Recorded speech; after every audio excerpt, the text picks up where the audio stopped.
Everybody, we've got a brand new DCeased Dead Planet series coming out. This is sort of a review, but more just kind of talking about DCeased in general and the series and a title DC certainly hoping is going to sell quite well, like the first one. Let's get into it.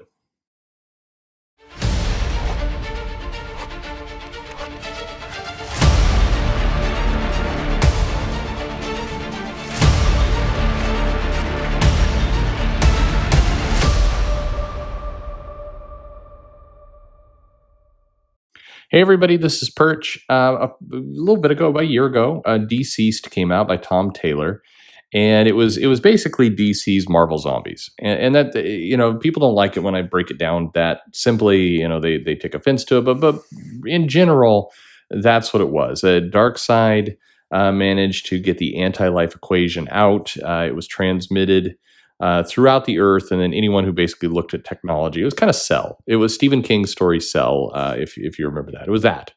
And one by one, kind of the big heroes fell, and really all the Justice League, Aquaman, Green Lantern, Hal Jordan, Green Lantern, the Flash, Wonder Woman, Batman, Superman, all basically fell to this virus and became zombies and scratched up their face and went running around punching through people and stuff.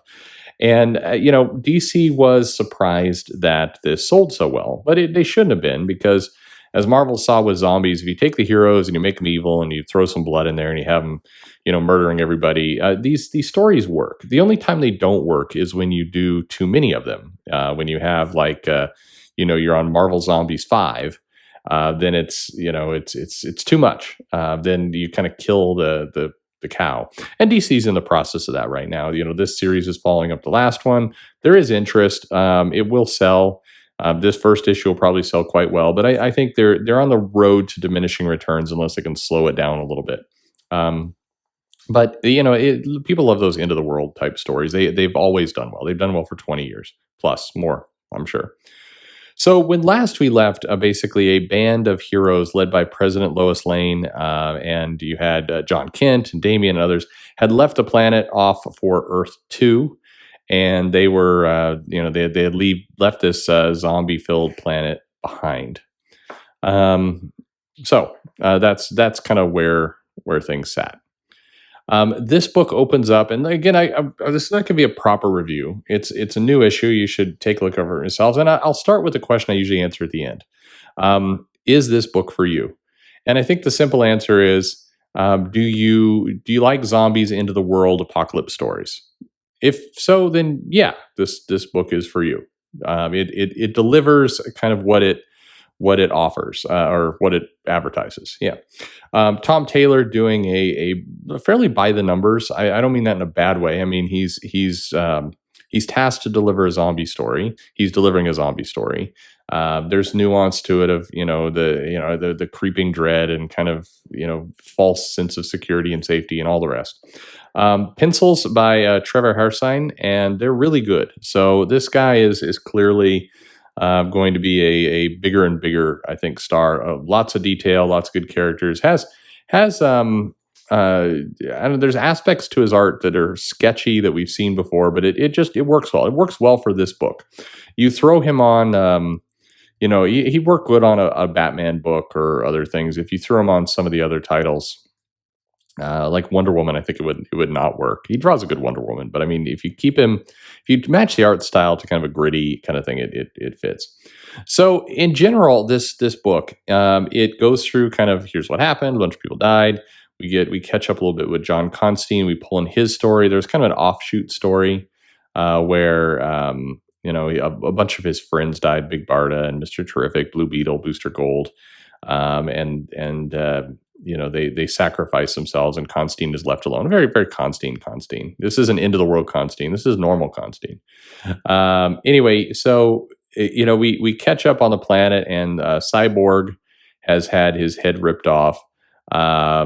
One interesting thing here is Wonder Woman is looking to be a more like a smarter villain or something. She's everything dies, and the Earth is crappy. So 5 years have passed on the Earth, and for whatever reason, Cyborg is he's going to transmit kind of an SOS out into space, hoping to catch the people who fled. His head is still going on here. There's some interesting things about Cyborg.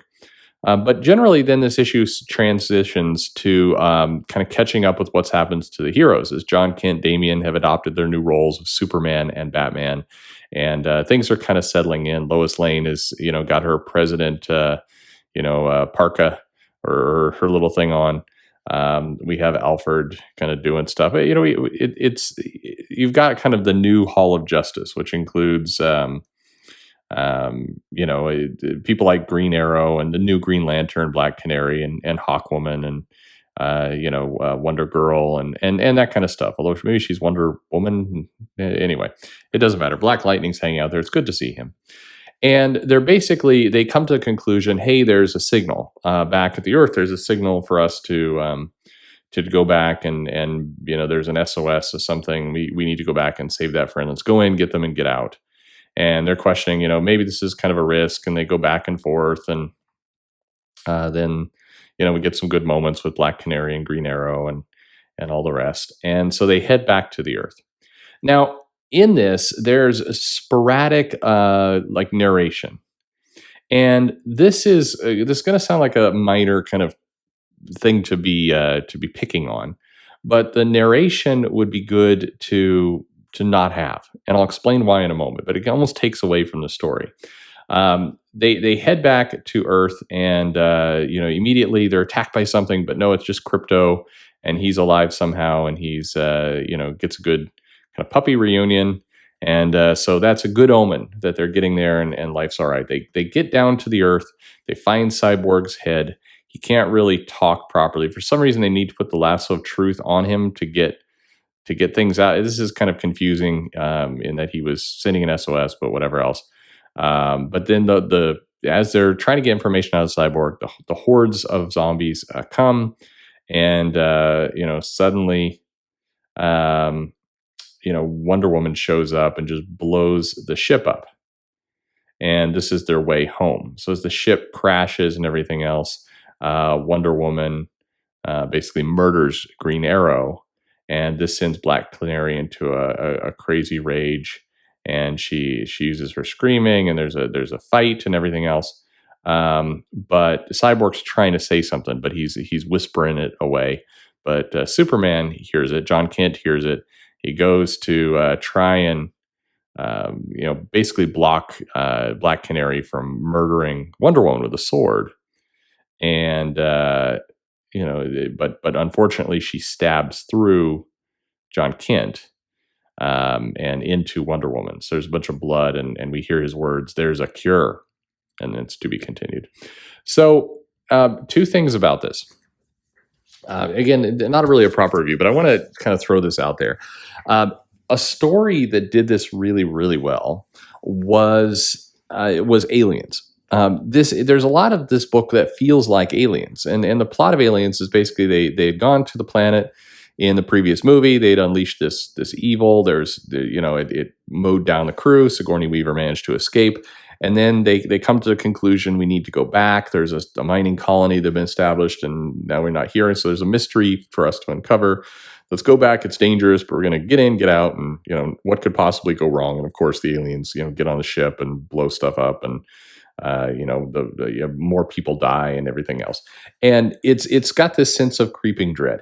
One of the things that worked really well for Aliens is that it was you didn't have a narrator in there kind of explaining, they got to the planet, but then the planet was silent, as if like a tomb. And then, with the dust of the settlers still blowing over the landscape, they realized that the alien was here and they were doomed. You didn't have any of that. You just had the quiet action play out. And so I was looking at this issue, and it's interesting because it's very if you've read a lot of sci-fi, if you've read a lot of comics, then a lot of what you see here you've seen before. And I'm not saying that as an insult, like Tom Taylor should be coming up with something brand new, and it has to be unique for it to be good. No, it's a fine enough story. If you like this genre of story, you're going to be happy and you're going to be entertained by it. But there's one element of the copy of like this narration actually takes away from the impact. It almost dumbs down what you're seeing. The scenes and everything else play out far better with actually less words. So in the last page, we lost. We lost so much we didn't think there was anything else to lose, but we were wrong. It's not. You don't need that. It actually tempers. It takes you out of the scene you're seeing. If you're looking at this and you want to have this powerful story hit you, you've got something kind of like you have a plot line that everybody kind of understands. This sense of creeping dread that Tom Taylor does a good job of laying out. You have art that's quite powerful that actually sells the story. It sells what's going on quite well. The fight scenes, the scenes of desolation, the dark color palette. I mean, the art team, both penciler, inker, colorist, everybody's working quite effectively on this. It's a good combo. The coloring is done well. The compositions of the scenes is done well. It's a fine product. Rain Berdo, good for him. I think him. Good job, because it sells the story very well. So it's a case where less is more. The more you describe it, the more you kind of take away from the story. And so kind of to bring it to a bigger point, there's a lot of writers right now who feel like the need to over-explain and talk what's going on. I don't know if it's an insecurity in the art team or if it's just, this is kind of what they're used to is stories and books, and this comic thing feels kind of unnatural to them. But part of the magic of when comics really work is that you can marry up the imagery and the words and the plot, and it forms a complete picture. Sometimes you want the art to sell the story for you. You want the art to kind of fill in the blanks, and that's going to carry your story forward. It's when Marvel, quite a long time ago, and they've gone back to it every now and then. Grant Morrison did for the X-Men. They do these comics with no words. It's the "Nuff said" line is what they called it in later times, and it was comics that embraced that did it really, really well. It really felt like a powerful. It let the art do the talking. And in reading that, you realize how powerful art can be and how powerful the visual storytelling is. And the role of writer is still critical. The writer is kind of casting those scenes and putting it all out. And so the more you add to it, the more you talk and the more you put in, word bubbles and text boxes and everything else. It's like you're force feeding the reader to consume the product in a way you want, not necessarily the natural way the story can go. And it takes a lot of power away from kind of what you have in the beginning. So anyway, as a review, it's a fine enough issue. Again, it's if you've read a lot of sci-fi or zombie type stories or everything else, then you're not everything here is going to feel very familiar. But that doesn't mean it's bad. It just means it's going to give you kind of what's advertised. And in comics, there's a lot to be said for that. Just giving you what is advertised, giving you, you're coming for an apocalypse zombie story, you're getting one.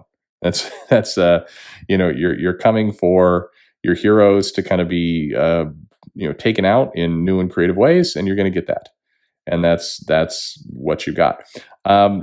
Is it worth the pickup? Sure. Again, if you like this story, you're going to be happy with what you get. If the whole zombies, all the rest is played out, and you don't like it, then then avoid. I mean, fortunately, it's comics that are as advertised are nice.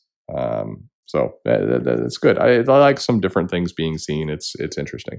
So DCeased Dead Planet #1.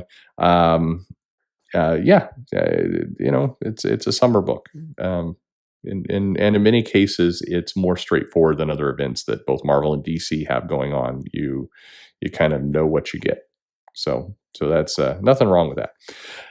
What did you think of this comic? Did you pick it up? Is this your thing? Do you like it? Not like it? Are you tired of it? Let me know in the comments below. Like, subscribe, follow me on Twitter or Facebook at Comic Perch, and thanks for listening.